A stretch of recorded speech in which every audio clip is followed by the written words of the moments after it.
COP28, le concile des opérateurs pétroliers dans Novetic.fr du 16 décembre 2023.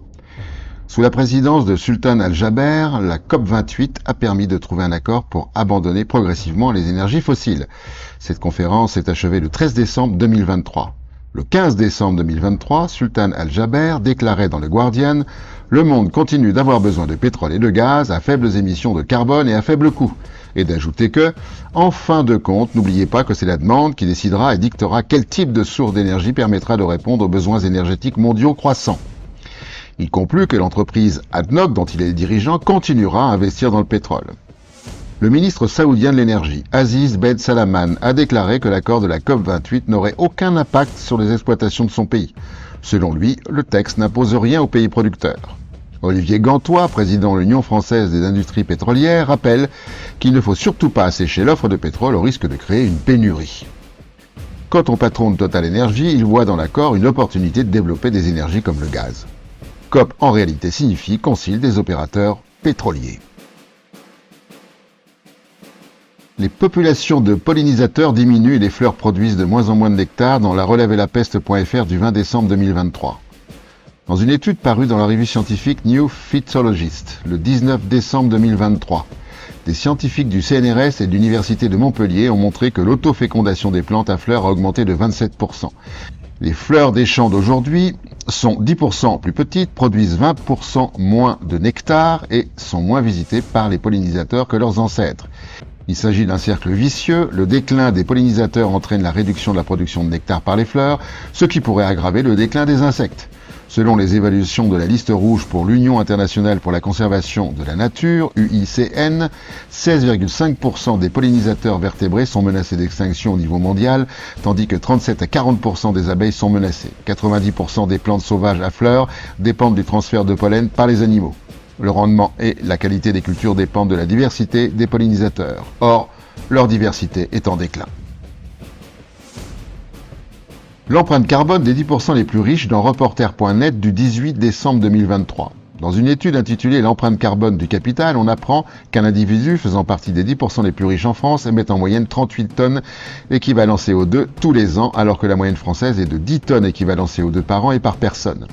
L'étude montre que plus on est riche, plus on détient des actifs financiers polluants. En d'autres termes, les plus riches s'enrichissent grâce à leur investissement dans les entreprises polluantes. Pour chaque million détenus en actions, les émissions annuelles de carbone sont estimées à 120-150 tonnes équivalent CO2 en France. Autrement dit, 75 à 80% de l'empreinte carbone des 10% les plus riches est liée à leur possession d'actifs et non à leur mode de vie. Les JO 2024 ne seront pas plus vertueux que les autres dans monsieurmondialisation.org du 11 décembre 2023. Le comité d'organisation des Jeux 2024 n'en peut plus de promouvoir ses vertus. Neutralité carbone, zéro déchet, alimentation durable, inclusivité, offre alimentaire bas carbone, diminution du plastique à usage unique, énergie verte, bâtiment bas carbone, incitation à l'utilisation des transports en commun, pas de gaspillage alimentaire, recyclage des déchets et même compensation carbone. Bref, vive les Jeux écolos.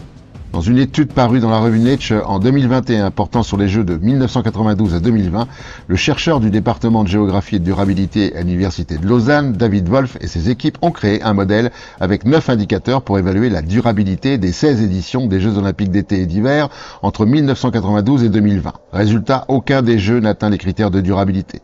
Pire, les Jeux se vantant être les plus vertueux, Vancouver et Londres, sont les plus mauvais élèves de la classe. Et l'étude démontrait que la durabilité des Jeux olympiques a considérablement diminué au fil du temps. À Paris, ça se présente mal. À la fin du mois d'octobre, une soixantaine d'associations françaises dénonçaient dans une lettre ouverte le nettoyage social en cours dans la capitale, craignant le délogement des sans-abri, la réduction des places d'hébergement d'urgence, la fermeture des points d'accueil et de distribution d'aide alimentaire. Comme nous l'avions évoqué précédemment, la population de Teahupo'o à Tahiti s'insurge contre un projet de construction d'une nouvelle tour d'arbitrage destinée à l'épreuve des surf des JO 2024. Les Jeux de Paris 2024 s'annoncent comme les autres, non durables. Le niveau de CO2 sur Terre n'a jamais été aussi haut depuis 14 millions d'années dans futurascience.com du 17 décembre 2023.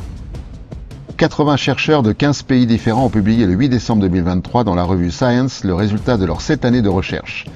À la fin des années 1700, le niveau de CO2 dans notre atmosphère était de l'ordre de 280 parties par million, ppm. Aujourd'hui, il a grimpé à quelques 420 ppm, le niveau approximatif qu'il avait il y a 14 millions d'années.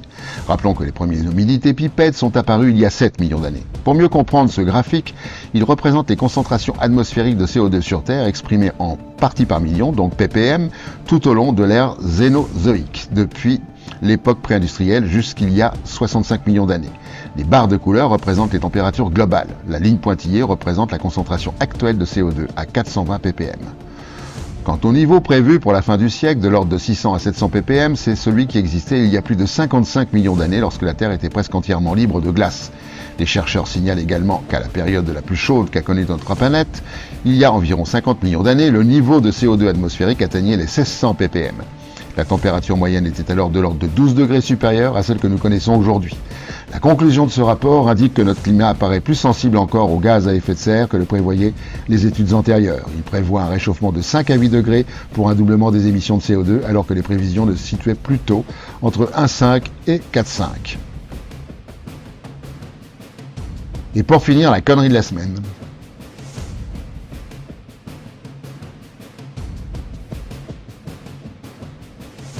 À la prochaine fois.